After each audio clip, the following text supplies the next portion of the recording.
Você já ouviu falar do povo circassiano? Possivelmente não, né? Esse povo era desconhecido também por mim, tá?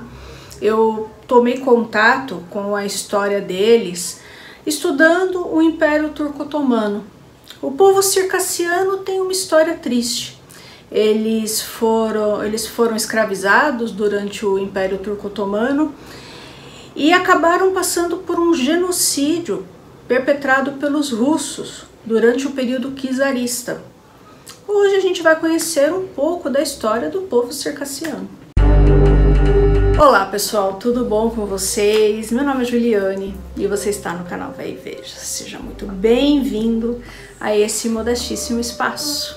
A gente aqui conversa sobre história, tendo como foco as ditaduras totalitárias do século XX, o nazismo e a União Soviética. A gente também conversa a respeito de temas atuais, por exemplo, Rússia, guerra na Ucrânia, conflitos no Oriente Médio, América Latina. Se você gosta desses temas, se inscreva nesse canal, curta, compartilhe esses vídeos, tá bom? Então, pessoal, sobre o nosso assunto de hoje, eu pesquisei bastante, tá? Eu confesso para vocês que eu não achei muitas informações ou não achei a quantidade de informações que eu queria, tá? Então é um povo, os circassianos de fato são um povo que passou por um genocídio físico e cultural, porque tem poucas coisas a respeito deles, né? Eu queria detalhes de como funcionava a escravidão, principalmente, né, a escravidão dos circassianos, e encontrei muito pouca informação, para falar a verdade, tá? Eu estou fazendo algumas leituras a respeito do Império Turco-Otomano, tem esse livro aqui, Os Escravos Cristãos Senhores Muçulmanos, mas o foco desse livro são os escravizados da Espanha, Itália, tá? Então, eu vou deixar também a indicação para vocês. Esse livro aqui, do Oriente Médio, do Bernard Lewis, e esse outro aqui, Paz e Guerra no Oriente Médio, tá? São livros muito bons, vou deixar na descrição para vocês, tá bom?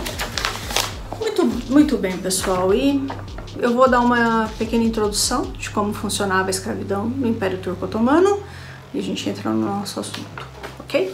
E aí, pessoal, como que funcionava isso aí? Então, homens livres só podiam ser escravizados se fossem fiéis. E tinham que ser capturados em guerras santas, tá? Então, por exemplo, um cristão, um judeu que era súdito do Império Turco-Otomano não poderia ser escravizado. Ele tinha o status de dhimmi, tá? Então era um cidadão de segunda categoria, pagava a dízima, que era um imposto altíssimo, tá? Mas ele não era escravizado. Os escravos normalmente custavam caro. Nós vamos ver que no caso das mulheres circassianas houve momentos em que o preço baixou. Havia escravos que serviam nos haréns, que eram eunucos. O que é um eunuco, pessoal? É um homem castrado. Então esses escravos eram castrados, né?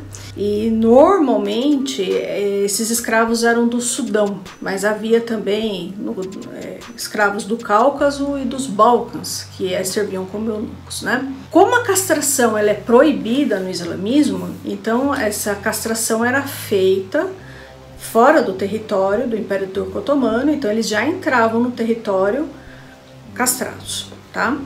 Tinham as mulheres que eram escravas sexuais, que eram concubinas, e tinham as mulheres dos haréns, né? Então só o sultão e homens muito ricos que tinham esses haréns, né? Os homens pobres às vezes tinham concubinas, né? Que eram mulheres escravizadas sexualmente. Havia os escravos janízaros, que eram escravos militares. Então como que funcionava? Os turcos eles iam em aldeias e tal, normalmente dos Balcãs ou do Cáucaso. Então havia bastante janízaros, que eram albaneses, kosovares, bosniacos, sérvios. Então eles iam nessas aldeias, capturavam os meninos e aí eles faziam uma seleção. Se o menino demonstrasse aptidão para servir no exército e tal, ele era preparado desde criança para aquilo, para a guerra. Às vezes, esses meninos entravam em guerra contra o seu próprio povo. Muito bem, pessoal. Então, súditos do Estado muçulmano, nascidos livres, fossem muçulmanos ou não podiam ser escravizados por dívida. Quem era filho de escravo morria escravo, a não ser que fosse libertado. Na Europa Oriental, os otomanos entravam aí na região dos Balcãs e do Cáucaso e atacavam a população, e essa população era escravizada. Quando os reis católicos tomaram Granada, que na Espanha, né, que foi o último bastião islâmico da Península Ibérica, então os corsários começaram a capturar também cristãos espanhóis, cristãos italianos. E no caso dos espanhóis havia uma vingança em cima, tá? E a gente vai ver isso depois. Bom, e onde entra o povo circassiano nessa história toda, né? Boa parte dos circassianos que conseguiram sobreviver dos ataques da Rússia czarista foram escravizados pelos turco-otomanos. Os circassianos, em grande parte, adotaram o Islã como religião no século XVIII. Mesmo com a proibição, pelo que eu entendia, há uma proibição da escravização de muçulmano por muçulmanos, tá? Mas os circassianos acabaram sendo escravizados. Antes de se converterem ao islamismo sunita, os circassianos eram cristãos convertidos pelos bizantinos. Mesmo após a islamização da sociedade circassiana, permaneceram vestígios de um antigo culto politeísta pré-cristão. Durante 101 anos de guerra, o exército russo czarista assassinou os circassianos, devastou suas plantações e queimou suas casas. O que levou, pessoal, a uma quase aniquilação dessa população. 90% dos circassianos que sobreviveram foram expulsos para o território do Império Turco-Otomano, onde eles foram escravizados. As guerras com a Rússia terminaram no genocídio circassiano em 1864. Diante da destruição da sociedade circassiana, muitas das vezes, o que sobrava para as famílias era vender suas filhas como escravas, normalmente como escravas sexuais.